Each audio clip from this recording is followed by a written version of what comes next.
They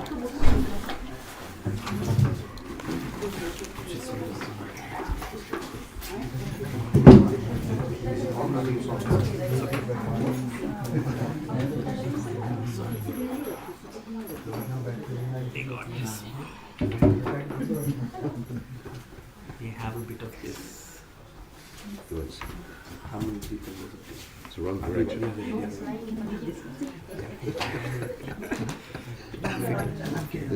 Listen, how many people does it take to, how many people does it take to change a light bulb? It's not high enough. 4 people. Actually 5. 4 to hold the chair and 1 person to stand on the chair.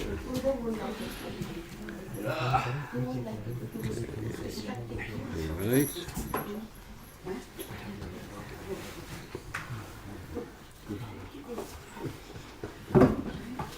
Best friend. Okay. That should be good. Oh wow. This is on, isn't it? Yes. Okay, welcome to everybody. So, we'll have Bhagavatam class. Jaya Ram Madhuva Kunja Bihari Jaya Radha Madhava Kunja Bihari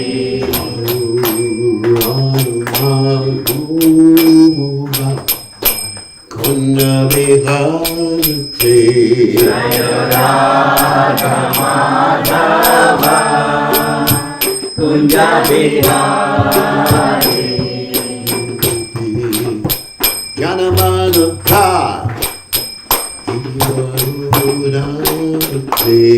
Jaya Gopi Janavallabha Girivardhari Gopi Janavallabha Girivardhari Jaya Gopi Janavallabha Girivardhari Sunanandana Jajananjana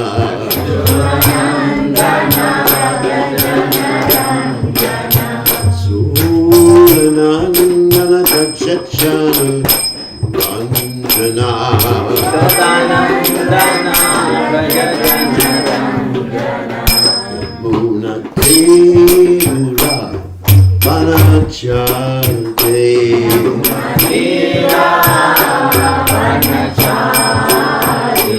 Yamuna Kira Vanachate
Paramahansa Paramacharya also Teta Satashi Shimad, His Divine Grace Abhaya Chanananda Bhaktivedanta Goswami Maharaj Srila Prabhupada Ki Jai.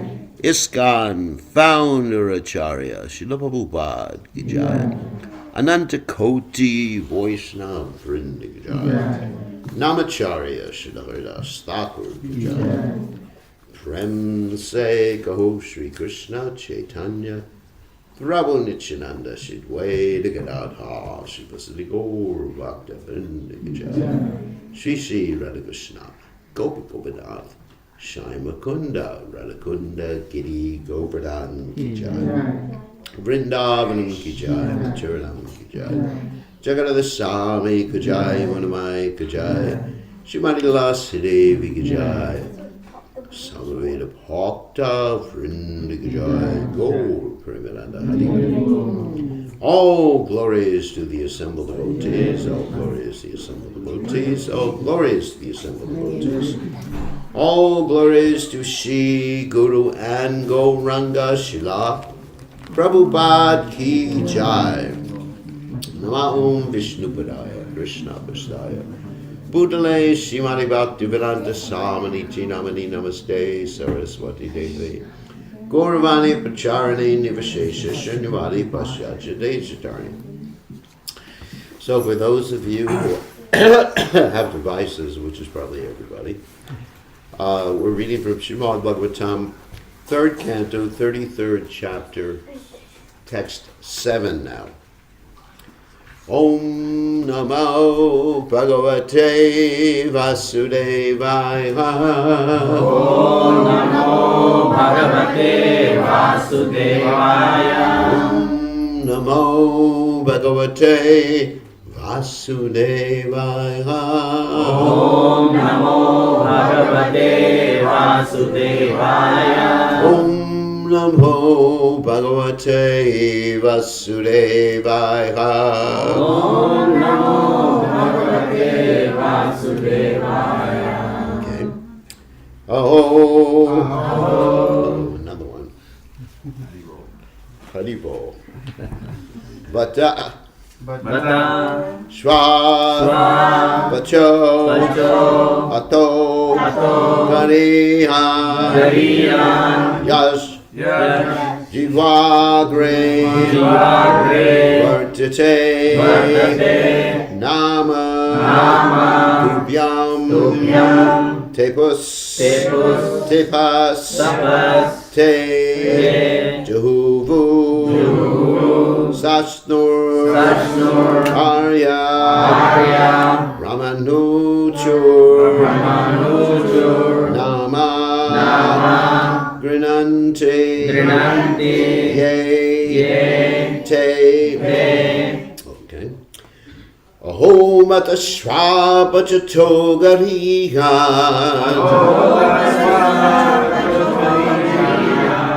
Yajivagre vartate nama tupyam.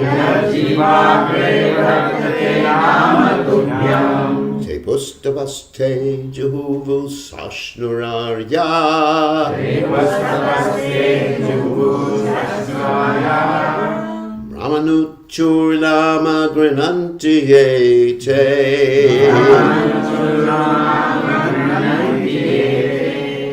Aho mata shvapa chato gariyan. Yajivagre vartate nama tupyam. Yajivagre Vartate Nama Tubhyam Te pustapaste Jehuvu sashnurarya. Devastavaste Jehuvu Sasnuraya Brahmananuchur nama grinanti ete. Ramanuchur Nama Grinanti Ete Aho mata swapa chato garihan. Aho Matasvapachato Gariya Yajivagre vartate nama tupyam. Yajivagre Vartate Nama Tubhyam Te Pustapaste Jehuvu Sasnurarya. Te pustapaste juhu sasnurarya. Brahmanuchurnama Grinantiete. Brahmanachurnama grinantiyete. Okay. Aho bata swapachoto gariyan. Aho bata swapacho gariyan. Yajjivagre vartate nam tubhyam. Yajjivagre vartate nam tubhyam. Te pustapaste jivuhu sasnurarya. Te pustapaste juhu sasnurarya. Brahmanuchurnama grinantiyete. Brahmanuchurnama grinantiyete. Aho bata swapachoto gariyan. Aho bata swapachoto gariyan. Yajjivagre vartate nama tubhyam. Yajjivagre vartate nama tubhyam. Te pustapaste juhu shashnurarya. Te pustapaste juhu sasnurarya. Brahmanuchurnama grinantiyete. Brahmanuchurnama grinantiyete. Aho batashvapachoto gariyan. Aho bata swapachoto gariyan. Yajjivagre vartate nama tubhyam. Yajjivagre vartate nama tubhyam. Te pustapaste juhu sasnurarya. Te pustapaste juhu sasnurarya. Brahmanuchurnama grinatiyete. Brahmanuchurnama grinantiyete. Ladies. Aho bata swapachoto grayan. Aho bata swapachoto gariyan. Yajjivagre vartate nama tubhyam. Yajjivagre vartate nama tubhyam. Te pustapaste juhu sasnurarya. Te pustapaste juhu sasnurarya. Brahmanachurnama grinantiyete. Brahmanuchurnama grinantiyete. अहो बटस्वापचोतो गरियान् Aho bata swapachoto gariyan. यज्जिह्वाग्रे वर्तते नाम तुभ्यम् Yajjivagre vartate nama tubhyam. ते पुस्तपस्ते जुह्वुः सस्नुरार्या Te pustapaste juhu sasnurarya. ब्रह्मानुचुर्नाम गृह्णन्ति ये ते Brahmanuchurnama grinantiyete. All right. Aho bata. Aho bata. Oh, how glorious. Oh, how glorious. Shmapacha. Swapacha. A dog eater. The dog eater. Ata. Ata. Hence. Hence. Gariyan. Gariyan. Worshipable. Worshipable. Yat. Yat. Of whom? Of whom? Jiva agre. Jivagre. On the tip of the tongue. On the tip of the tongue. Vartate. Vartate. Is. Is. Nama. Nama. The holy name. The holy name. Tubhyam. Tubhyam. Unto you. Unto you. Te puttapa. Te puttapa. Practice austerity. Practice austerity. Te. They. They. Juhuvu. Juhu. Executed fire sacrifices. Executed fire sacrifices. Sasnu. Sashnu. Took bath in the sacred rivers. Took bath in sacred rivers. Arya. Arya. Aryans. Aryans. Brahma Anuchu. Brahmanuchu. Studied the Vedas. Studied the Vedas. Nama. Nama. The holy name. The holy name. Grinanti. Grinanti. Except. Except. Yea. Yea. They who. They who. Te. Te. Your. Your. So translation. Oh, how glorious are they whose tongues are chanting your holy name. Even if born in the families of dog eaters, such persons are worshipable. Persons who chant the holy name of your lordship must have executed all kinds of austerities and fire sacrifices and achieved all the good manners of the audience. to be chanting the holy name of your lordship, they must have bathed at holy places of pilgrimage, studied the Vedas, and fulfilled everything required. So, purport by His Divine Grace, A.C. Bhaktivedanta Swami, Srila Prabhupada Ki Jai. It's a pretty long purport. As it is stated in the previous verse, a person who has once offenselessly, there's the operative word, offenselessly chanted the holy name of God, becomes immediately eligible to perform Vedic sacrifices. One should not be astonished by this statement of Srimad Bhagavatam. One should not disbelieve or think, how come by chanting the holy name of the Lord can one become a holy man, to be compared to the most elevated Brahmana? To eradicate such doubts in the minds of unbelievers, this verse affirms that the stage of chanting of the holy name of the Lord is not sudden, but that the chanters have already performed all kinds of Vedic rituals and sacrifices.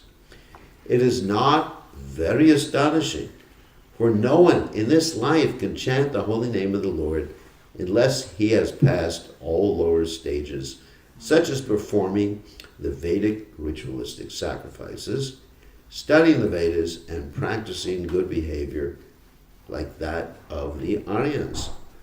All this must first have been done. Wow.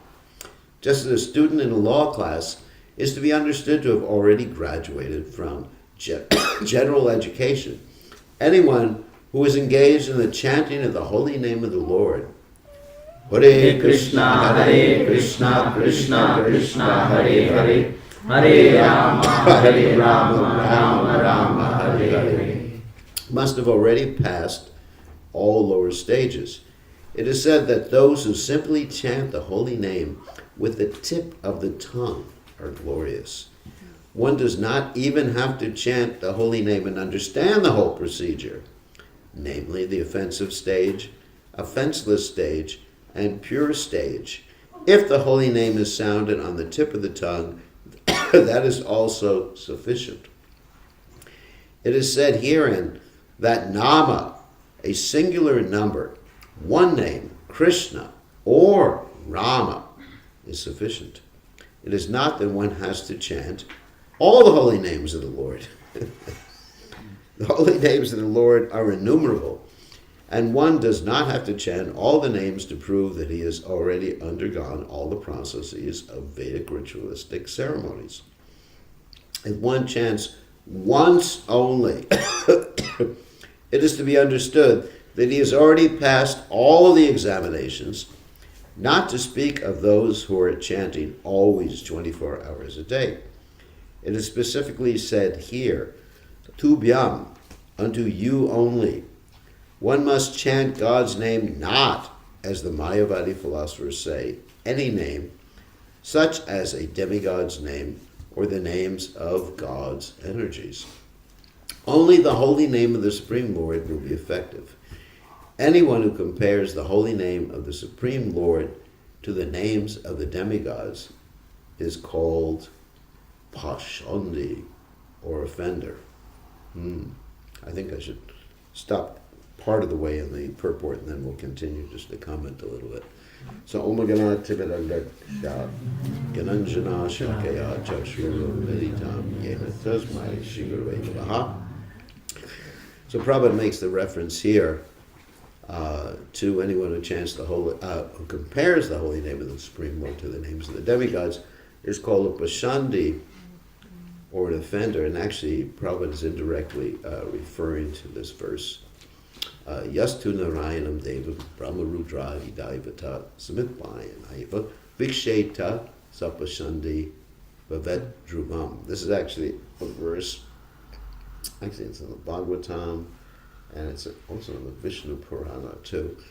And what this verse states is that, same thing, one who thinks that the name of Yastu Narayanam Deva, the name of Narayanam, is equivalent to the name of Brahma Rudradi Daivatam, that is Lord Brahma or Rudra, he becomes an atheist.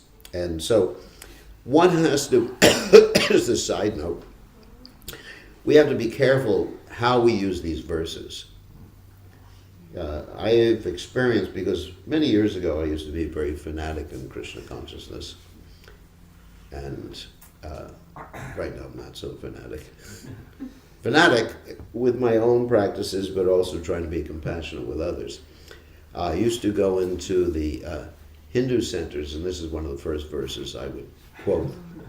In other words, if you think, and in the Hindu centers they have deities of everybody, and there's Narayan or Krishna to the side, and then there's Ganesh, and everybody else, Lord Shiva, Parvati, Durga, and I would quote this particular verse, and that was the last time I got invited to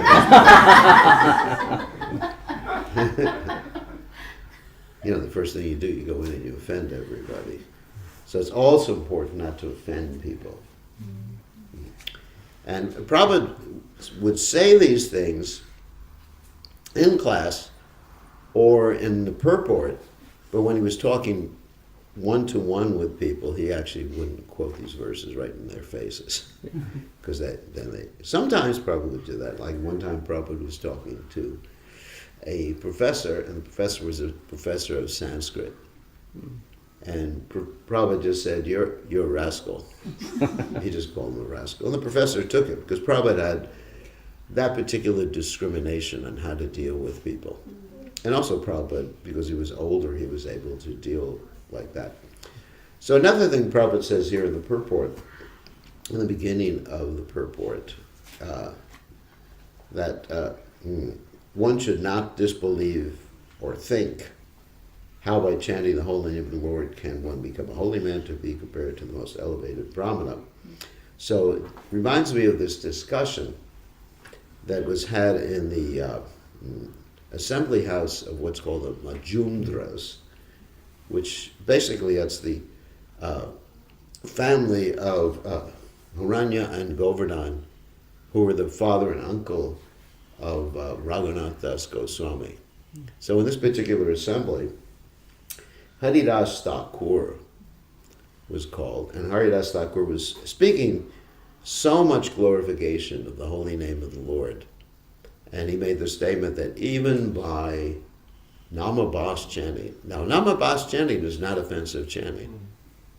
Namabas means to chant the holy name of the Lord meaning something else, isn't it? Yeah. Like what do the Muslims chant if the pig attacks them? Haram! Haram! Haram! So if you want to get people from the Muslim religion to chant, you should go around with a pig.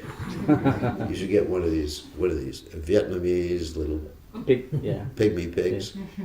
And just, they'll go, Haram! Haram! Hey, Haribol!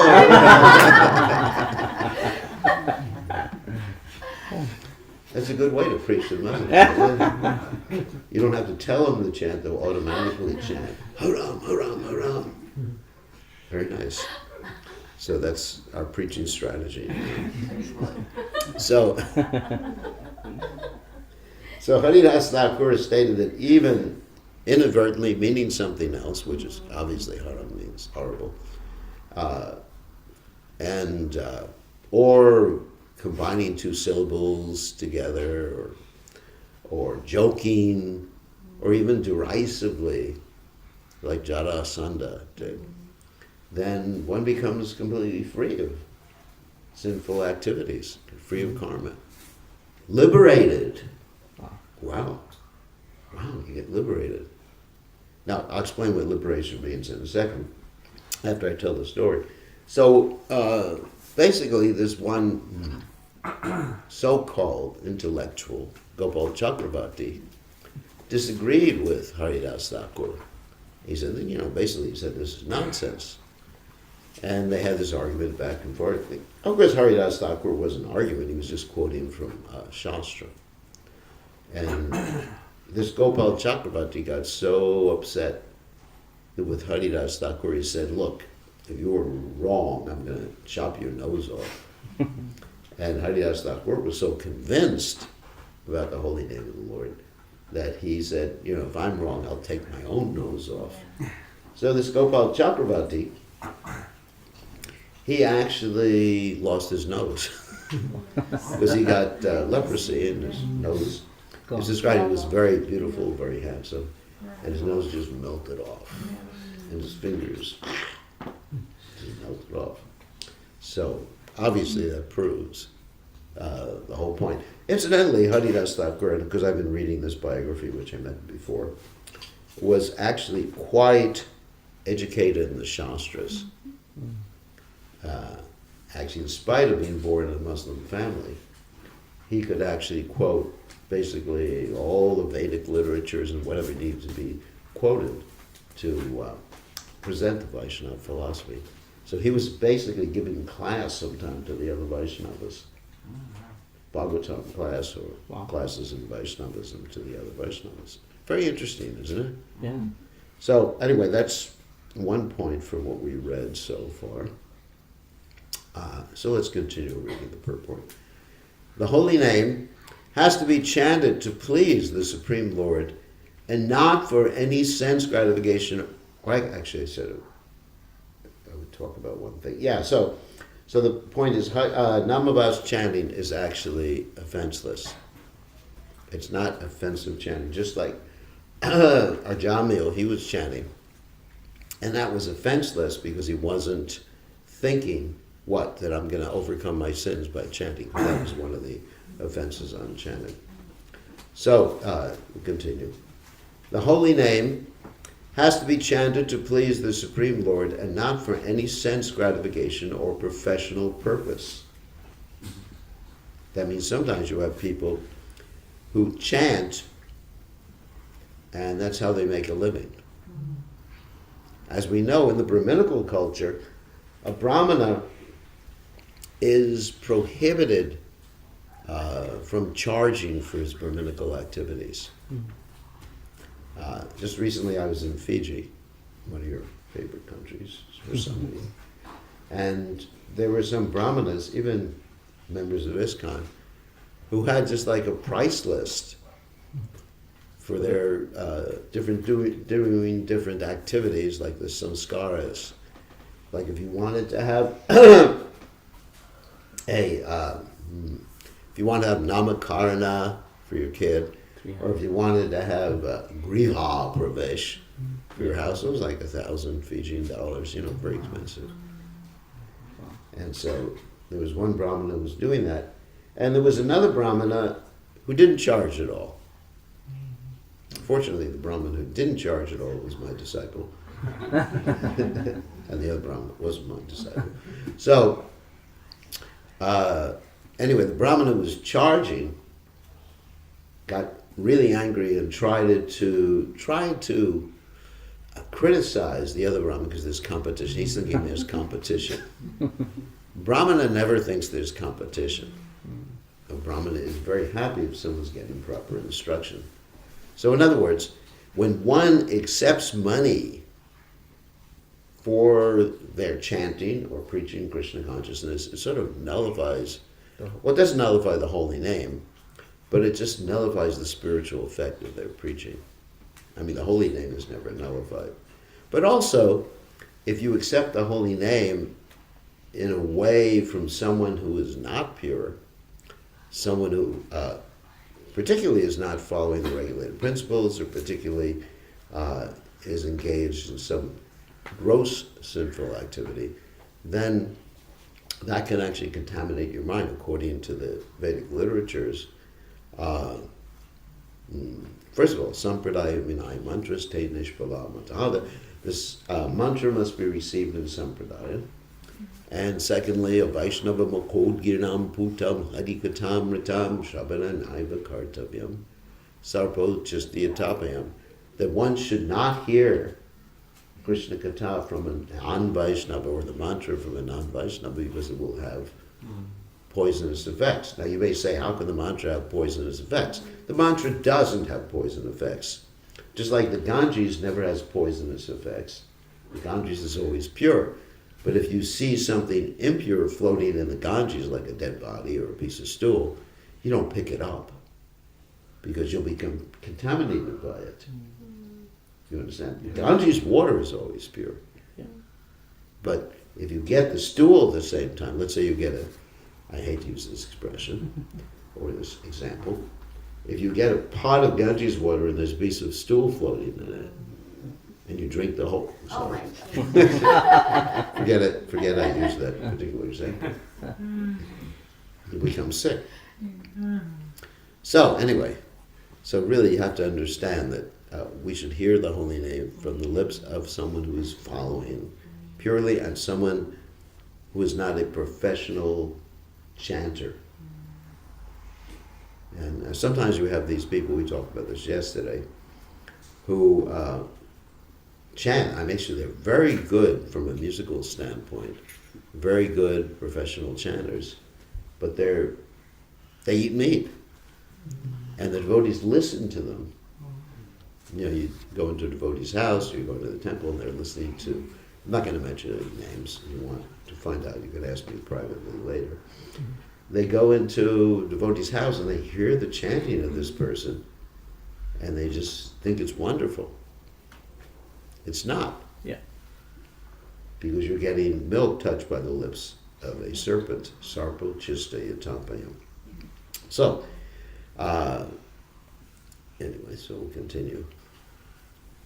If this pure mentality is there, then even though a person born of a low family or such a dog eaters, he is so glorious, he is not only has he purified himself, but he is quite competent to deliver others. In other words, there's the operative phrase there. Like Prabhupada gave in the beginning, like inoffensive chanting. So if this pure mentality is there, then, so if and then, even though a person is born to a low family, such as dog eaters, he is so glorious that not only has he purified himself, but he is quite competent to deliver others. He is competent to speak on the importance of the transcendental name, just as Haridas Thakur did. He was apparently born in a family of Mohammedans. But because he was chanting the holy name of the Supreme Lord offenselessly, Lord Chaitanya empowered him to become the authority or acharya of spreading the name.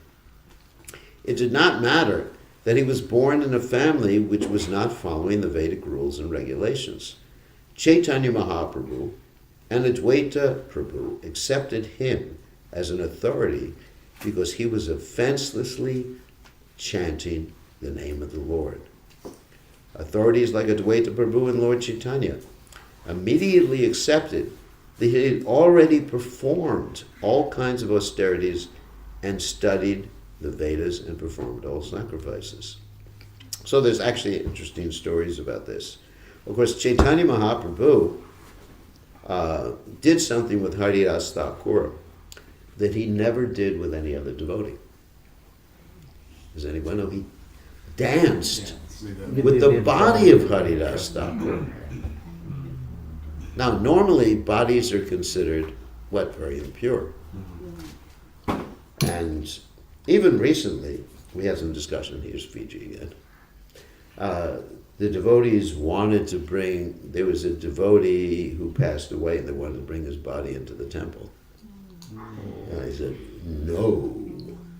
Even though he's a devotee, you don't bring it in the temple. Only in the case of an acharya like His Divine Grace Srila Prabhupada, do you take the transcendental. We did that with Prabhupada's transcendental body. We put him on a palanquin, carried him around to all the main temples in Vrindavan, and took him on Govardhan Parikrama. So the body is very impure. So normally you don't really want to touch the body. Actually, if you touch the body, or if you even go to a funeral, then you are supposed to change your clothes, change your Brahmin thread if you happen to be a Brahmin, and basically take a bath and purify yourself with mantras and everything like that. And that's how impure it is. In Fiji, we were talking about how in the modern day and age, people have this idea that you have to actually worship the body of your father or your mother after they pass away. and you keep them in your house. In Fiji, they do that. Keep the body in the house. Oh, good. Yeah. Yeah, you're from Fiji. You should do that. Yeah. They did. That's a tradition that I saw. I've gone into many houses. They take the body into the house. Just before you They finish. do before funeral. Yeah, before the funeral. Yes. Yeah, before the funeral. So there's this whole cult where they do such a thing. But the body is considered very impure. Okay, so I'm not going to get further into impurities. But Lord Chaitanya Mahaprabhu, at the passing of Haridas Thakur, took his body. He was there, of course, at the passing of Haridas Thakur. Something, as far as my recollection, there's no stories of him being there in anyone else's passing. And Haridas Thakur was holding on to Lord Chaitanya Mahaprabhu's lotus feet and looking at Lord Chaitanya Mahaprabhu, and he died, or passed away, chanting Sri Krishna Chaitanya, Sri Krishna Chaitanya. And Lord Chaitanya immediately grabbed the body and was dancing with it. How unusual is that, isn't it? Yeah. Dancing With the dead body. with a dead body. Yeah. I don't think it's done in any culture. Maybe the Aborigines. But he was showing the purity, and he personally put the body in the ground, personally was going out begging for food for to feed the Vaishnavas, prashadam to feed the Vaishnavas. And so Lord Chaitanya Mahaprabhu showed the exalted position of Haridas Thakur. Another story is with Advaita Prabhu. Advaita Prabhu in Shantipur was performing Pinda for his forefathers. And sometimes Vaishnavas will do that. Excuse me. He was performing Pinda for his forefathers. And during that ceremony, you have to feed the best of the Brahmins. So who did he choose? Haridas Thakur. So he was showing the superlative position of Vaishnavas, or, yes, Krishna-conscious devotees, in spite of being born in a low-class family. So here's, okay, we'll continue. That is automatically understood. There is a hereditary class of brahmanas called the Smarta Brahmanas. However, who are of the opinion that even if such persons who are chanting the holy name of the Lord are accepted as purified, they still have to perform Vedic rites or await their next birth in a family of brahmanas so they can perform the Vedic rituals. That also reminds me of a story where there was a Hare Krishna, where there was a disciple of Srila Prabhupada who was visiting some of the Goswamis in Vrindavan. And he went to the Goswamis, and the Goswamis, one of the Goswamis said to this disciple, "Oh, it's very nice you taking up Krishna consciousness." He's trying to speak in an Indian accent. Very nice. You've done such a thing. And if you perform your devotional service very nicely, then in the next life, you can take birth as a Brahmin. And then you can actually go back to Godhead. And so this devotee went to Srila Prabhupada and explained to Srila Prabhupada. Guess I should try a little water, see if it helps.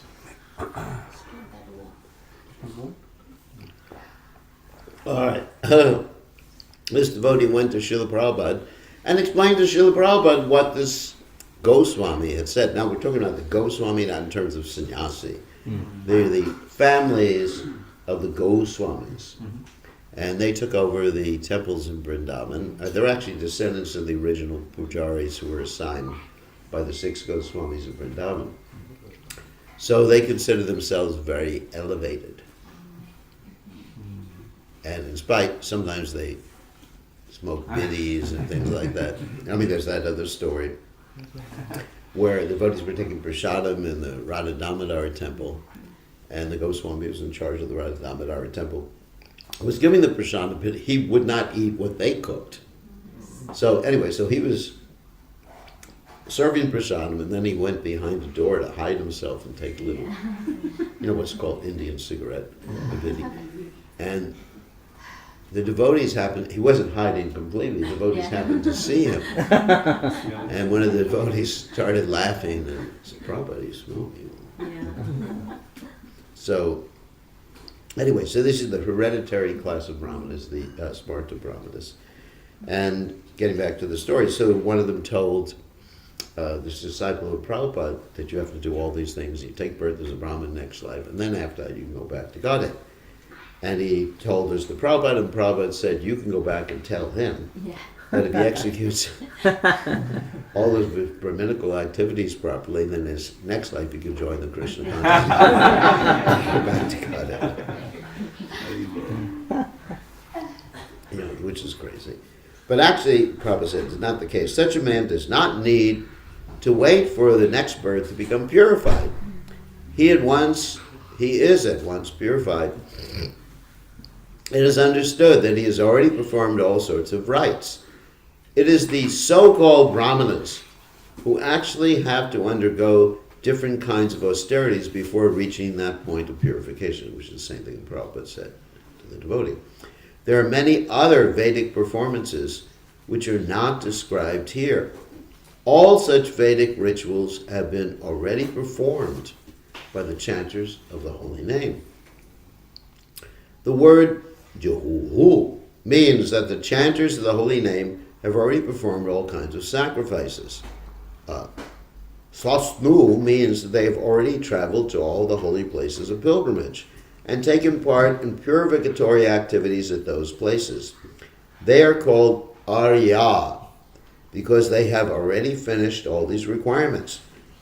And therefore, they must be amongst the Aryans, or those who have qualified themselves to become Aryans. Aryan refers to those who are civilized, whose manners are regulated according to the Vedic rituals. In the Western world, generally, you shouldn't use that word Aryan, because people take that as reference to what Hitler was talking about. Yeah. And also you have to be careful about using the swastika for the same reason. Any devotee who is chanting the holy name of the Lord is the best kind of Aryan. Unless one studies the Vedas, one cannot become an Aryan. But it is automatically understood that the chanters have already studied all the Vedic literature. The specific word used here is anuchu, which means that because they've already completed all these recommended acts, they have become qualified to be spiritual masters. The very word grananti, which is used in this verse, means to be already established in the perfectional stage of ritualistic performances. If one is seated on the bench of a high court and is giving judgment on cases, it means that he has already passed all legal exams and is better than those who are engaged in the study of law or those expecting to study law in the future. In a similar way, persons who are chanting the holy name are transcendental to those who are factually performing the Vedic rituals and those who expect to be qualified, or in other words, those who are born in families of brahmanas but have not yet undergone the reformatory processes, and who therefore expect to study the Vedic rituals and perform the sacrifices in the future. There are many Vedic statements in different places saying that anyone who chants the holy name of the Lord becomes immediately freed from conditional life, and that anyone who hears the holy name of the Lord, even though born of a family of dog-eaters, also becomes liberated from the clutches of material entanglements. Okay. Again, the Sanskrit. Aho vata shva pachito viryan yajivagre vartate namatubhyam te pustavaste jahuvu shasnuradya Brahmananu chur nama granantiete. So, just one more point I wanted to make about this. The Acharya's comment, because I've also read Vishwanath Chakrabarti Thakur's commentary on this particular verse, that not only does it indicate that one who comes to the chanting of the holy name of the Lord has performed all the primary or preliminary activities, but it also indicates that they should not engage in those preliminary activities anymore. So in other words, if one has come to the stage of chanting, they shouldn't be engaged in doing all these Vedic rituals. Because, why? Because it's not necessary, it's a waste of their time. These are all preliminary activities. But at the same time, when we're talking about, we're asked this question all the time in Fiji, that what should we do if a family member passes away? And my answer is, what does your culture say? Because they always ask me this question, depending what part of India is it. 13 days, 21 days, 3 days, 2 years, 10 years, what should we do with the body? Well, I tell them, first of all, you don't have to do any of that. Spiritually. All you have to do, well, first of all, if a Vaishnava passes away, you sponsor a feast, or even a non-Vaishnava passes away, you sponsor a feast in their honor. We did that with my mother when she passed away. You have a feast in their honor. You pay for it. And you do some chanting. So, but, here's a but. But if you have a certain culture, what's that? Thank you. If you're in a certain culture where people will criticize you for not doing the other things, just like Advaita Acharya, he was doing this pinda. Not necessary. He could just chant Hare Krishna. But he was in a certain culture. So you have to consider preaching is the essence. So if they see all the devotees not doing these things, then they'll think you're a bunch of milechas. So therefore, we do these things. And we have other things, like even the fire sacrifice that we do. That is, there's other reasons. Not necessary. I saw Prabhupada give initiation by handing the beads. Prabhupada was seated on his bed at night after an intense preaching program. He was leaving the next morning. And he was dressed in a gamsha. Wow. How many initiations have I got? Given dressed in a gamsha sitting on my bed? None.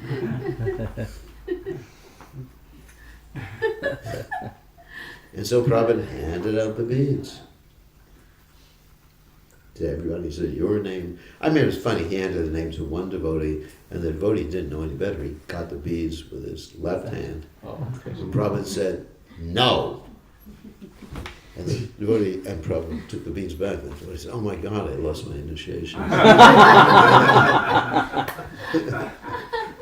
said, right hand. Yeah, left hand is considered mochi. Someone else did it?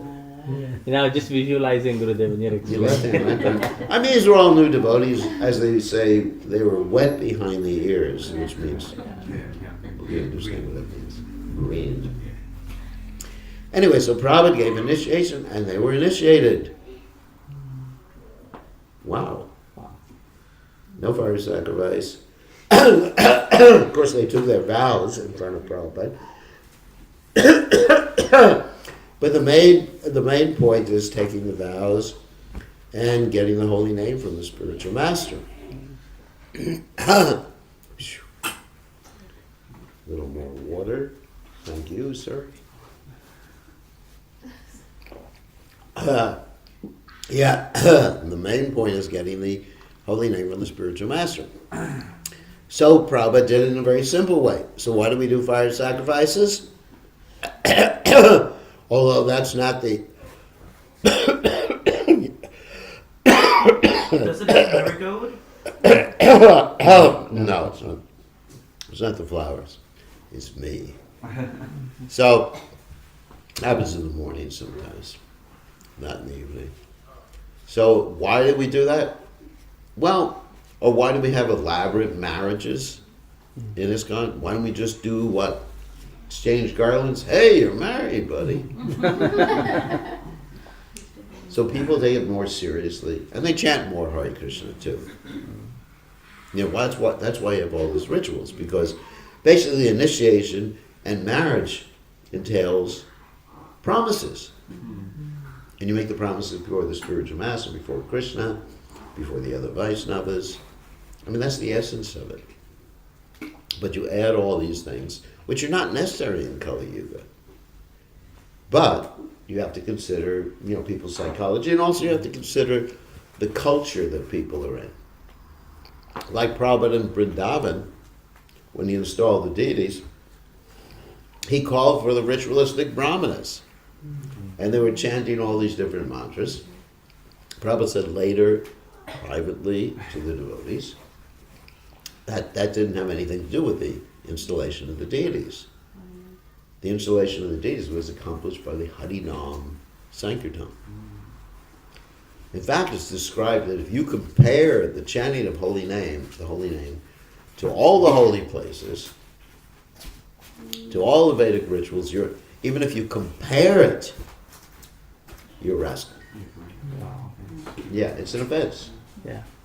Even if you have to say there's some comparison. Because the holy name is more powerful than all the holy places put together. And we have to have that faith. Not that we don't go to the holy places. And we still go to the holy places. But the holy name is more powerful.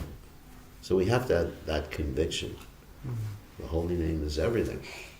So anyway, so Prabhupada had the ritualistic brahmanas, so people would respect us. So in the same way, when devotees are in a particular culture, then you follow those cultural items insofar as funerals and, you know, sometimes marriages. There was one devotee, I was just reading ISKCON, whatever, some news, yesterday, because it was the passing away of the Pope Francis. Yeah. So it appears there was one devotee couple who got their marriage performed by the Pope. Well, when he was a priest Yeah. Wow. in Argentina, you know, many years Yeah. before that. Wow. Yeah. But he accepted that Krishna consciousness was a bona fide religion, and he accepted this was a devotee couple, and he performed the marriage for him. Amazing. It's amazing. Wow. And therefore their marriage was accepted in Argentina. Because in Argentina is a Catholic country. So anyway, so sometimes, we have to perform local rituals just so that people will take us seriously and not think that we're just a bunch of, hippies. So anyway, so there's a balance. Yeah.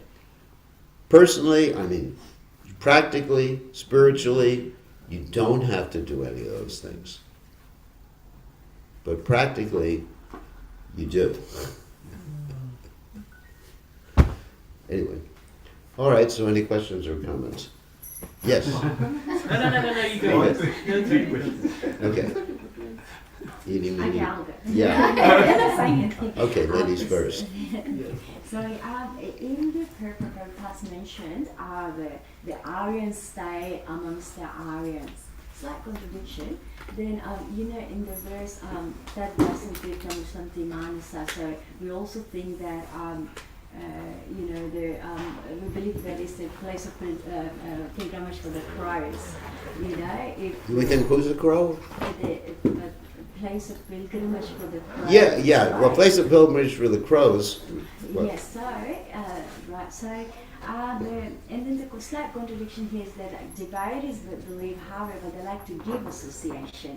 Yeah. So and then because their mentality is that how can I always help, non-devotees bring them into Yeah. devoted world. So, I was thinking, so what do you think of this? You know? Oh my God. Okay. So those who glorify, which he's quoting is a verse from the Bhagavatam, those who glorify people who are not Krishna conscious, it's like they make a place of pilgrimage for crows. Yeah. So why do we deal with these? First of all, a devotee is antiseptic and aseptic. What does that mean? Aseptic means he's pure. That means without sepsis. And antiseptic means he can make others pure. Where a devotee is, he makes a place of pilgrimage. So even though a place may be a place of pilgrimage for crows, when a devotee goes there, it becomes a place of pilgrimage for swans. Does that answer your question? It does, yeah, it does. It does, Maharaj. So also, so should a devotee, or should we look into the level of devotee to think about always giving association to non-devotees? Should we look at the level of a particular devotee? Yeah, or should we just be like all Aryans stay among the Aryans? Level? If a devotee is following strictly, Yes. following the four regulative principles, without offending other Vaishnavas, then we don't start analyzing that particular devotee. So it's fine, devotees go out. Yeah, it's not that we say, devotees. you're on this level of devotee, he's on that level of devotees. So we want a more advanced devotee. I think we have to be careful about that. Yeah, Because slightly. how can we ascertain, this is another interesting question, the level of advancement of a particular Vaishnava? It's a question. It's like, Up to a certain level, yes you can. Up to the level of what we call nishta. If someone is steady in their sadhana and daily life, then they're a steady devotee. But if someone is anishta, that means unsteady, that's a little bit different. But we cannot judge yeah. a Vaishnava beyond that. Like if you look at some of my godbrothers like Jayananda Prabhu, who was so humble that he was taking the garbage out and fixing the cars. I was telling a story the other day in Fiji, that when I visited the temple in San Francisco, I wanted to see Jayananda, and they said, well, he's under the car. So I went under the car, saw these two, I didn't go under the car, but I saw these two legs sticking out. And he talked to me as he was fixing whatever, the transmission or something like that. Another time he was taking the garbage out, and some young man came to the temple for the first time, met him, and he preached to him as he was taking out the garbage. And this young man said, well, if your garbage men are like that, wow. What to speak of real garbage? What to speak of real garbage? Wow. Isn't it? I mean, if you go to a temple. Yeah. And he was one of the only devotees, the only devotee I know, that Prabhupada wrote the epitaph for. And Prabhupada said he went back to Godhead. And Prabhupada said, I'm experiencing separation from, he's one of the only devotees. So how would you judge him? He wasn't a sannyasi, he was married, and you had all these other sannyasis with their, dandas, walking around proudly, smashing all the poor devotees. That's the way ISKCON used to be. And so, you think, oh, this garbage man, I want association with a real devotee, one of the sannyasis. But the real devotee, or the most advanced devotee, was Jayananda Prabhu. And he had perfect sadhana. I really like he was always putting other devotees ahead of him. Yeah, it was always glorifying engaging, other devotees. So, always engaging with yeah. others. So you have to be careful about judging devotees. Yeah. And especially criticizing devotees. So, other questions? Thank you, Gurudev, for the nice class. Just on this, I think it emphasizes or gives the importance of the holy name, and that also says, like as you explained, it's more powerful than performing all the austerities, All the sacrifices. austerities, sacrifices, and going to all the holy And places. it's not explicitly said only for Kali Yuga. And there is another, Mm. in Canto 1, there is a mention of, like in Kruta Yuga, like meditation is considered the auspicious. Yeah, yeah. And in Treta Yuga, it's performing the sacrifices. And then in the Dwapara Yuga, it's performing temple worship. Temple worship. Yeah, and then Kali Yuga. Right? So how do we reconcile these two? The holy name is effective. Let me just clarify this. Is just as effective in every yuga. However, in other yugas, you have these still their preliminary activities to bring one to the point of chanting. In Kali Yuga, there's also special dispensations. One dispensation is that you don't have to suffer any thought that you have. So in order to chant in Kali Yuga, you don't worry, I mean, of course you should still worry about your thoughts, but you know that your thoughts are not going to deviate you from Krishna consciousness. But in other yugas, you have to undergo these processes for purifying your thoughts, these preliminary processes. In Kali Yuga, you have this special dispensation. But the chanting is always applicable. In any yuga, if one takes to pure chanting, they don't have to do these other things spiritually. But then for the general mass of people, they do these things. I mean, just like even in Kali Yuga, if someone is chanting purely, they don't have to do deity worship. They don't. But because we're not chanting purely, the deity worship helps us put our minds, the Pancharatrika Vidhi, helps us put our minds in the mode of goodness and focus the mind so that we can chant. You know, we have it, as we mentioned before, we have Pancharatrika Vidhi and Bhagavat's Bhagavad Vision Vidhi. Vidhi. And of course there's the Vedic Vidhi, which we don't follow, the Vedic rituals. So all these things are helpful. But in the other ages, these things were also helpful to get to the point of chanting. But in this age, you can't even do those things properly. So all we have is basically chanting. I mean, you can't, meditation, how can you sit and meditate? Shanchalam himanha Krishna pramati bhava. The mind is restless, trivial, and obstinate. And how can you do opulent fire sacrifices? You could do some little fire sacrifice. I remember one of the first times they probably did a fire sacrifice. Instead of getting butter and making ghee out of it, they used margarine. Wow. Yeah, probably was having trouble getting the fire to start. You know, so, and you need mountains of gold. Just like there's a story, one time there was King, I think it was King Marut or something like that. He performed a fire sacrifice and he had to give the Brahmins a lot of gold.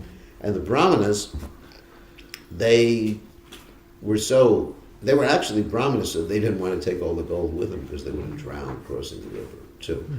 So they just left it all there.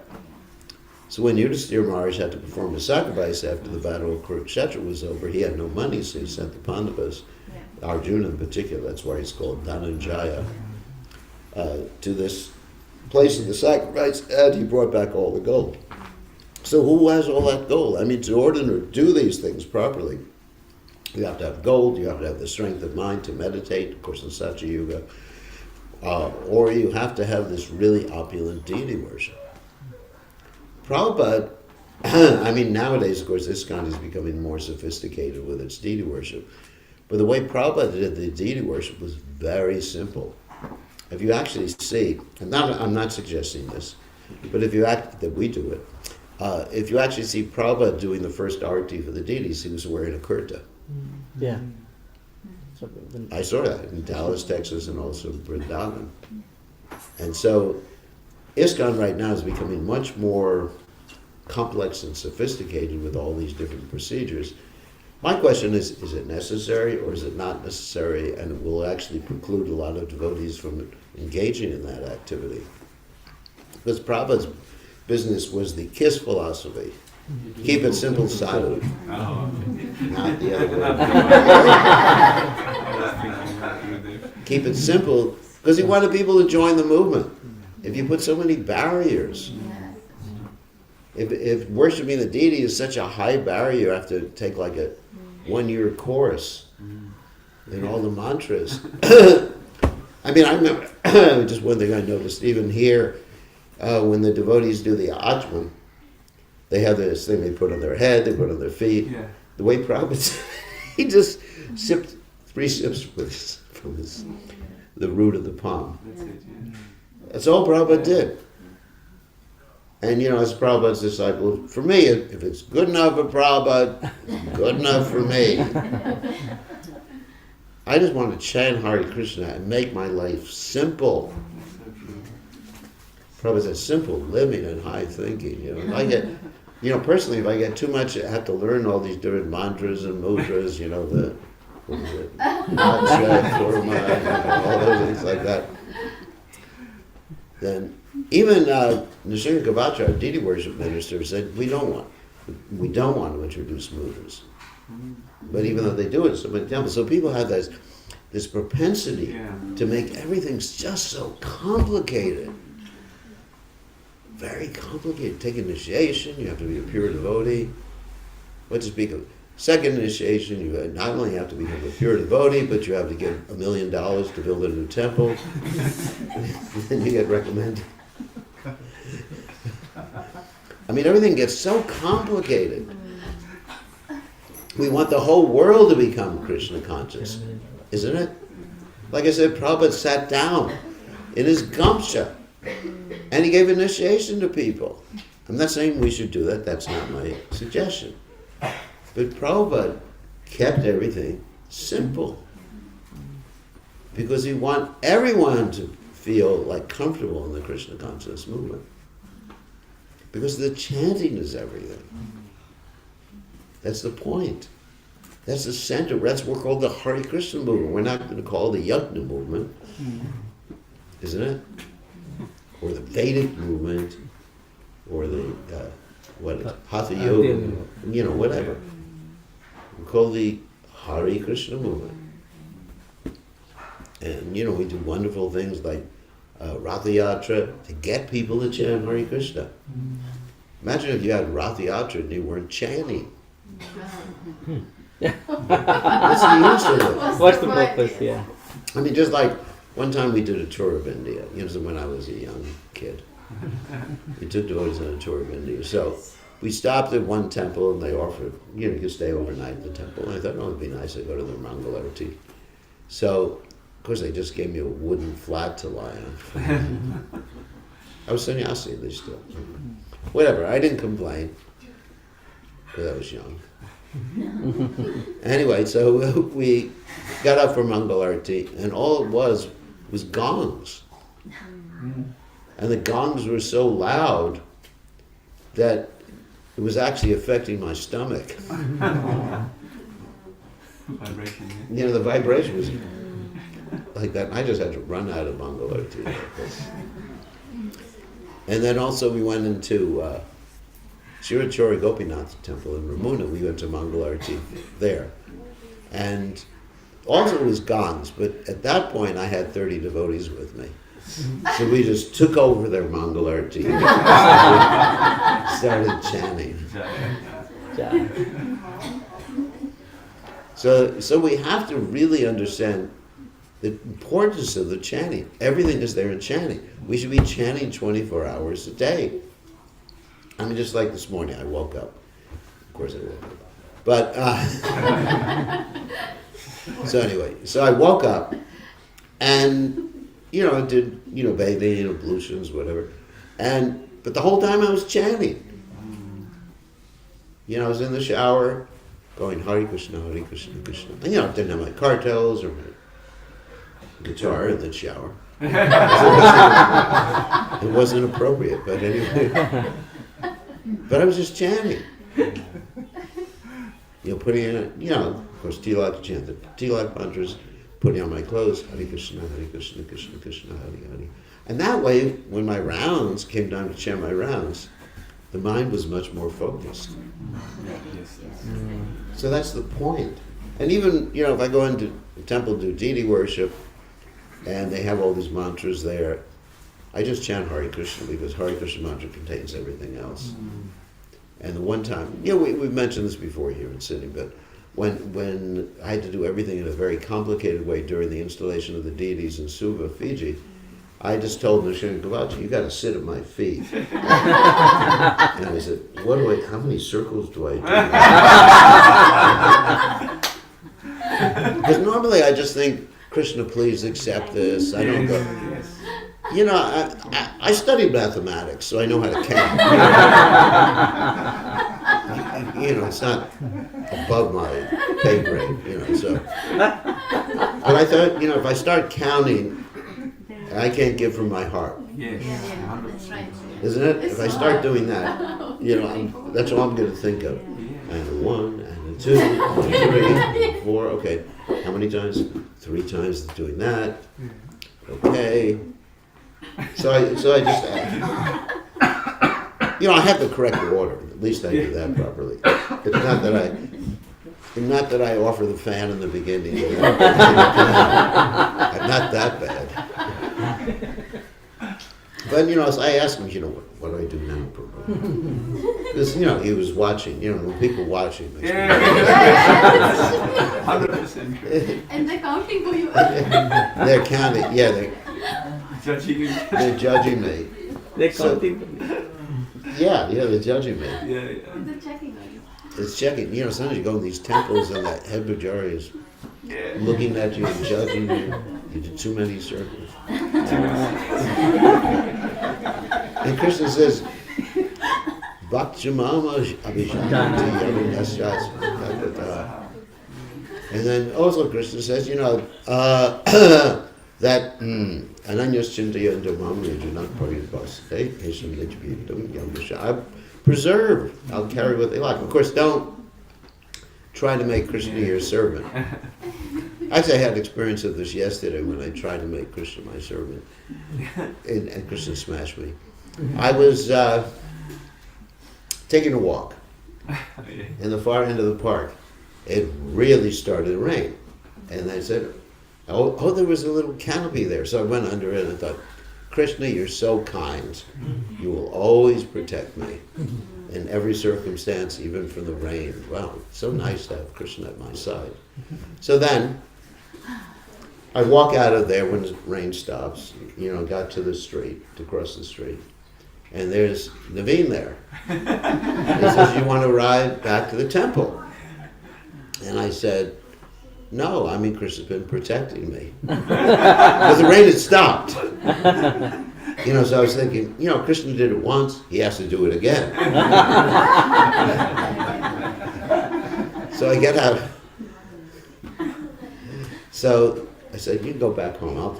Krishna will take care." I didn't say Krishna will take care of it, but I said everything's all right. I'll be all right. So as soon as he drives away and I start walking, There's-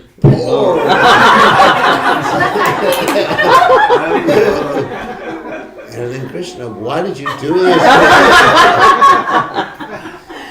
So I had to change my clothes. Anyway, He didn't come back? well, I was a quarter of the way back, and then he pulled around again. Yes. And I had to run. I ran into the car, but I was soaked by that particular time. Because I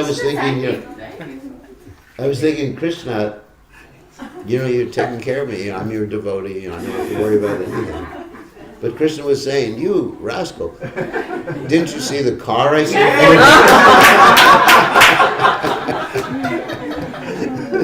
It was just having fun with you. Yeah. So it was actually a lesson, Krishna's taking care of you, but he takes care of you in the way that he wants to take care of you. You can't say, Krishna, I'm going to walk in the rain, and it's your job, to protect me from the rain.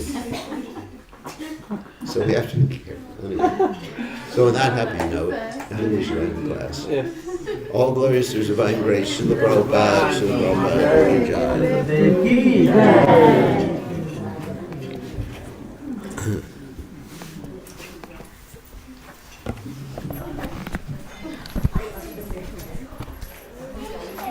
all right.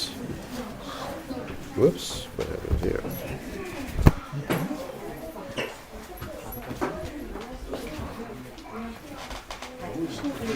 Haribol. And we've got 5 chanting beads. I'll probably take all the chanting beads out. Oh, why don't you put them in a bag or something? Is it fine in the bag? Yeah, put them in some sort of bag. Take them out of the bead bags. I'll take them out. Okay, take